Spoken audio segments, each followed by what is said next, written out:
putain, merde, j'ai pas de... C'est vrai, j'ai oublié ça. Ah! Alors, Fulgore, je dirais... moi, je dirais, faut quand même plus le commencer... plus le commencer quand même en pot que de mettre le petit gland dans le pot à bonsaï. Ça peut, mais alors avant que tu aies un bonsaï, avant que tu aies vraiment ce qu'on appelle un bonsaï chêne, tu vas pouvoir attendre 10 ans. C'est vraiment très très très très long.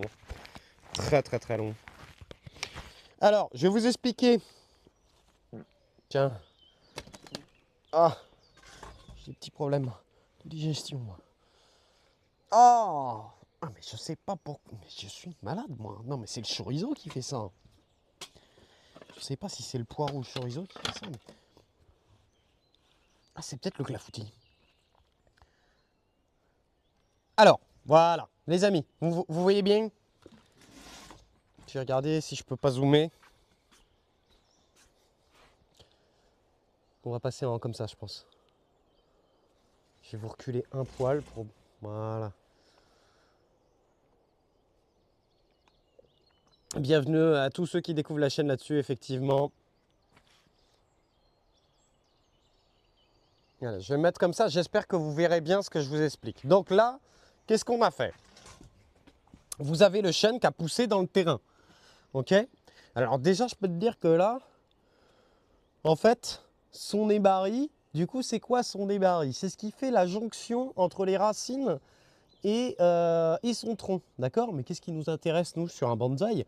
C'est qu'il a un gros tronc, tu vois, qu'on ait l'impression qu'il est là depuis plusieurs années. Donc, tu sors le machin de terre, et là, tu vois, on a pété sa racine pivot, parce qu'en gros, ça, c'est un début de sa racine pivot, en gros. Et il a quand même quelques racines. Donc, qu'est-ce qu'on va faire? On va tricher. Ce qu'on remarque, c'est que tu vois, sa racine pivot, elle est intéressante parce qu'en fait, il pousse, tu vois, il était comme ça, mais sa racine pivot, elle partait de biais. Donc tu peux te servir de sa racine pivot pour essayer de faire un bonsaï un peu orienté. Donc là, qu'est-ce que je vais faire? On va tricher. On va supprimer les racines. Là. On va supprimer ça. On va supprimer ça. On va supprimer. Et d'ailleurs, il sent le champignon. Hein. Et ça sent la terre de forêt, ça sent le champignon. On va supprimer ça. On va supprimer ça. On le fout à poil. On le fout à poil. On le fout à poil. Carrément. On lève tout. On lui lève toutes les racines. Alors il va avoir beaucoup de difficultés à repartir. Justement, c'est ça le challenge, tu vois. Et tu fais ça. Et là.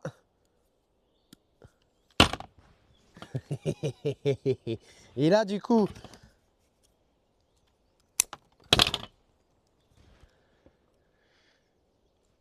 Et c'est soit il vit, soit il crève. Et le truc, c'est que de toute façon, des bonsaï chênes comme, enfin, je veux dire, des chênes comme ça dans ton terrain, t'en as plein. T'en as plein. Donc faut pas hésiter à essayer. Mais tu vois, là, si on le met en terre, là, on a gagné. Si on fait en sorte que ces racines repartent de là, on a triché de tout ça. Et donc, du coup, bah, déjà, là, il a un aspect beaucoup plus vieux, tu vois.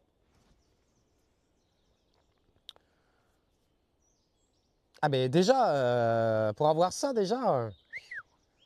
Ah, bon courage, petit arbre. Alors, ce que tu peux faire, c'est que là, pour augmenter ses chances de survie, déjà, on va le mettre à tremper. Hein, on va le mettre à tremper et on va préparer son petit pot. Je crois que j'avais ramené un pot, il est où?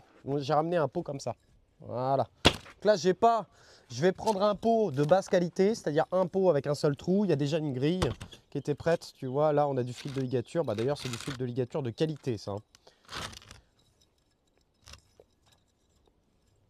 Vous inquiétez pas, il n'y a pas qu'avec moi qui finissent. Ah non, mais vous inquiétez pas. Hein.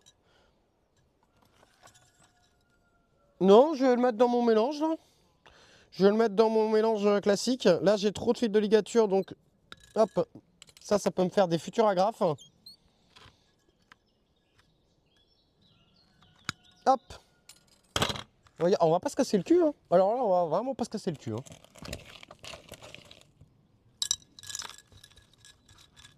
Un peu de pouzzolane au fond. Un peu de pouzzolane avec du compost.